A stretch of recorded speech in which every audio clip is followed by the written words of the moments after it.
15 Şubatê 1990 nehanda ser rêberê gelê Kurd Rêzdar Abdullah Öcalan komplekê navdewletî hatû pêkanîn. Her wiha tê zanîn ku ev komplo ne tenê şexsê Rêzdar Abdullah Öcalan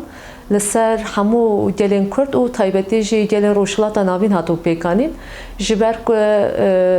dema ku girava İmralê de jî Rêzdar Abdullah Öcalan parêzvanê xwe da ev tişkotibû ku ev komplo bi destên dewletên newnetewyî ji ber ku pirsgirêka Kurd di Rojhilata navîn de ne çareserkirin ji bo ku ev dewletên hegemon jî polîtîkayên xwe û her wiha berjewendiyê xwe bimeşînin û her wiha taybetî jî li ser xeta Tirkiyeyê de jî ji bo ku şerekî sedan salan ya Türk û Kurdan dîsa alav bikin û di ser vê jî polîtîkayê xwe emperyalîst pêkva beherin gotibû û taybetî jî di nav van 27 salên ku li ser tecrîtekê giran ku ser Rêzdar Abdullah Öcalan tê meşandin û her wiha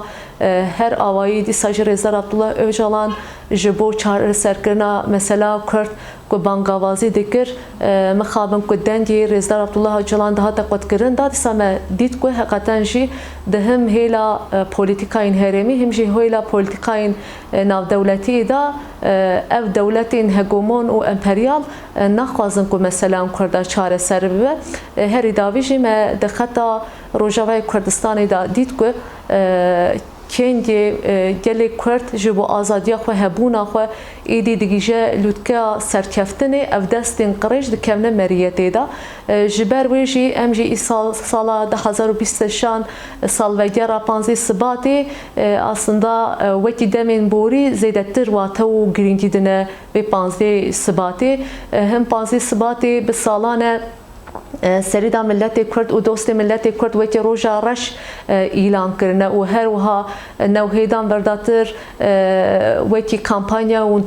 dava me nikarin tarî bikin bi dehan hevalên jin û xort bedena xwe diqistin ronahî û devdorê Rêzdar Abdullah Öcalan xelek kirin îro jî ku em dibînin ku ev 15 Şubatê him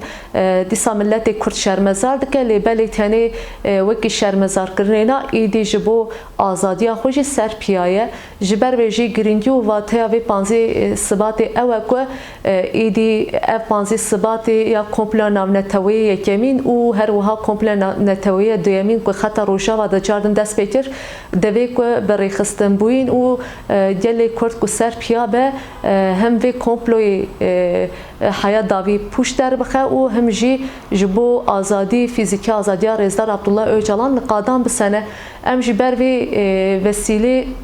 li Wanê bajarê Wanê rojane nav xebata danin her wiha sibê him naveroka wê 15 Şubat kompla navnetewiyî be him jî ser pêvajoyê nirxandin civîna gel saet yekê li masal duyên salonî were kirin da lê belê berteka xwe ye herî mezin jî wek milletên Kurd wek dostên Kurdan ku di bajarê Wanê jiyan dikin ji bo fîzîkî azadiya Rêzdar Abdullah Öcalan û çareserkirina mesela Kurd her wiha şermezarkirina roja reş 15 Şubatê roja 15 Şubatê em ê saet 6 êvarê li ber ışığın gün paşê kom bibin û heya parka Musa Anter bi meşaleyan bimeşin em bi vê bernamê bangawazî hemû gelê xwe Wanê yê ku dildarên welatê xwe azadiya xwe hebûna xwe çand û zimanê xwe yê ku dildarên ku îro heqeten jî demokrasiyê diparêzin dixwazin ku di şexsên milletên Kurd hemû milletên mazlûm ser bike û azad bibe em hemû kesan bangawazî dikin bi rihê çawa ku dema davî ku Rojavayê de yekîtiya Kurdan hate qadan da hate avakirin ve wê rihê em hemû gelê xwe dibêjin divê ku 15 Şubatê de 6 êvarê derkevin kolanan xwedîr paradigma Rêzdar Abdullah Öcalan derbikeve ji ber ku ev komplo